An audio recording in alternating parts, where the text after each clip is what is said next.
अमरावती शहरातील नागपूर-अमरावती हायवे मार्ग परिसर स्थित हॉटेल गौरी इन येथे पेन्शन निधी नियामक आणि विकास प्राधिकरण अर्थातच PFRDA यांच्या मार्गदर्शनाखाली NPS संचय म्हणजेच NPS संचय जनजागृती व आउटरीच कार्यक्रमाचे आयोजन करण्यात आलं.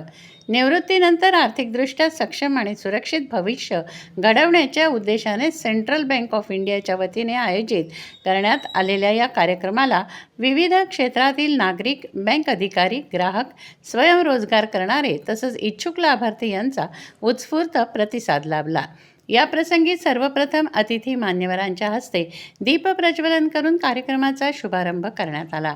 कार्यक्रमात राष्ट्रीय पेन्शन प्रणाली अंतर्गत सुरू करण्यात आलेल्या NPS संचय योजनेची सविस्तर माहिती उपस्थितांना देण्यात आली. असंघटित क्षेत्रातील कामगार, शेतकरी, महिला, लघुउद्योजक, स्वयंरोजगार करणारे, खाजगी क्षेत्रातील कर्मचारी तसेच 18 ते 85 वर्षे वयोगटातील पात्र भारतीय नागरिक या योजनेचा लाभ घेऊ शकतात असे तज्ज्ञांनी स्पष्ट केले. यावेळी योजनेची प्रमुख वैशिष्ट्ये उलगडून सांगताना केवळ 250 रुपयांपासून खाते सुरू करण्याची सुविधा, कमी रकमेपासून नियमित गुंतवणूक करण्याची मुभा, प्रत्येक खातेदाराला कायमस्वरूपी PRAN क्रमांक, देशभरातून खाते वापरण्याची पोर्टेबिलिटी आणि निवृत्तीनंतर नियमित पेन्शनच्या माध्यमातून आर्थिक सुरक्षितता मिळण्याचे महत्त्व अधोरेखित करण्यात आले. तसेच NPS संचय योजनेतील अंशतः पैसे काढण्याचे नियम, निवृत्तीनंतर उपलब्ध पर्याय, विशेष परिस्थितीत निधी काढण्याची प्रक्रिया, खाते उघडण्यासाठी आवश्यक कागदपत्रे तसेच नोंदणी प्रक्रिया याविषयी उपस्थितांना सविस्तर मार्गदर्शन करण्यात आले. कार्यक्रमादरम्यान उपस्थितांनी विचारलेल्या विविध प्रश्नांची तज्ज्ञांनी समाधानकारक उत्तरे देत योजनेबाबतचे गैरसमज दूर केले. यावेळी अधिकाधिक नागरिकांनी आपल्या भविष्यातील आर्थिक नियोजनाचा विचार करून NPS संचय योजनेत सहभागी व्हावे असे आवाहन करण्यात आले. निवृत्तीनंतर आर्थिक स्वावलंबन आणि सुरक्षितता मिळवून देणारी ही योजना सर्वसामान्यांसाठी उपयुक्त ठरणार असल्याचे मतही उपस्थितांनी व्यक्त केले. कार्यक्रमाच्या शेवटी उपस्थितांनी या जनजागृती उपक्रमाचे स्वागत करत अशा प्रकारचे मार्गदर्शन ग्रामीण व शहरी भागात अधिकाधिक नागरिकांपर्यंत पोहोचवण्याची आवश्यकता व्यक्त केली. आयोजकांनीही भविष्यात अशा जनजागृती कार्यक्रमांच्या माध्यमातून राष्ट्रीय पेन्शन प्रणालीचा प्रसार अधिक व्यापक करण्याचा निर्धार व्यक्त केला.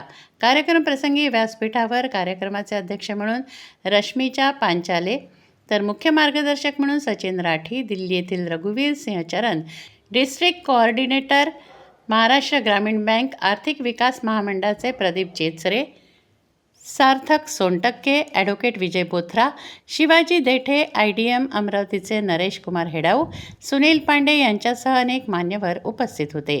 यावेळी अधिक माहिती देताना दिल्ली येथून आलेले मुख्य मार्गदर्शक रघुवीर सिंह चरण यांनी सांगितले.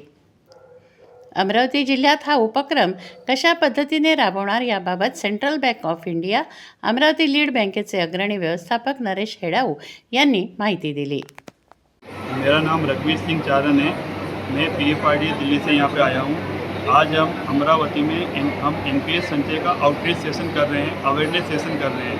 तो मैं आपको ये बताना चाहता हूँ कि जैसा कि माननीय हमारे प्रधानमंत्री मोदी जी का सपना है कि 2047 में भारत को एक विकसित देश बनाना है. तो इस विकसित भारत बनने में पेंशन सोसाइटी का बहुत ही इम्पोर्टेंट कंट्रीब्यूशन होने वाला है. पहले ऐसा माना जाता था कि पेंशन सिर्फ सरकारी अधिकारी या सरकार में काम करने वालों के लिए है, पर अब ये महसूस किया गया है कि पेंशन सिर्फ सरकारी कर्मचारियों के लिए या सरकारी अधिकारियों के लिए नहीं है.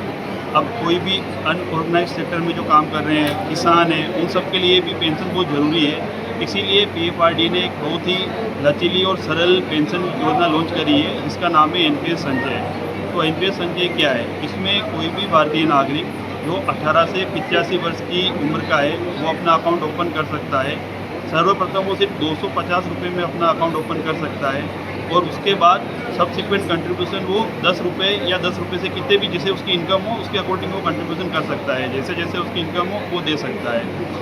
इस योजना की सबसे बड़ी खासियत ये है कि इसमें फ्लेक्सिबल है, लचीली है ये योजना. जैसे कि हमें पता है कि किसानों की जो इनकम है वो रेगुलर तो होती नहीं है. उनकी जो इनकम है वो फसल पे निर्भर करती है. जब फसल उनकी बिकती है तब उनको इनकम होती है, बीच में नहीं होती है. तो इस योजना में ऐसा है कि अगर आज किसान को ये योजना ज्वाइन कर लेता है तो उसके बाद 2-3 महीने उसके पास पैसे नहीं है तो कोई बात नहीं, जब वो फसल बेचे तब इस योजना में वो कंट्रीब्यूशन कर दे। और इससे ये सुनिश्चित करेंगे कि सभी भारतीय अपना इसमें अकाउंट खोलें और एक पेंशन सोसाइटी बनाएं। PFRDA का टारगेट है कि ओवरऑल NPS में इस बार 5 करोड़ अकाउंट खोलने हैं। और जो हमारी योजना है NPS संचय, इसमें हमारा टारगेट है कि 75 लाख अकाउंट, 75 लाख अकाउंट इस साल हमें खोलने हैं। तो मैं आपके माध्यम से सबसे रिक्वेस्ट करूंगा कि NPS संचय में अकाउंट ओपन करें। और एक और चीज़ बताना चाहूँगा कि अकाउंट कैसे ओपन होगा। तो CSC के VLEs है, वहाँ पे जाके अकाउंट ओपन कर सकते हैं। जो भी बैंक है, बैंक में जाके अपना अकाउंट ओपन कर सकते हैं, या फिर ऑनलाइन ऐप है हमारी, उसके थ्रू भी अपना अकाउंट ओपन कर सकते हैं। तो सभी से मेरी रिक्वेस्ट है कि अपना अकाउंट ओपन करें इसमें, और अपने आसपास सभी को भी कराएं कि एक समाज सेवा भी है।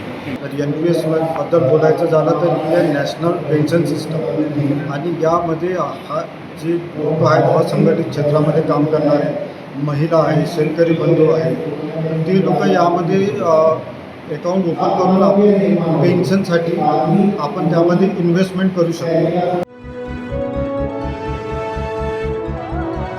हिंदी मराठी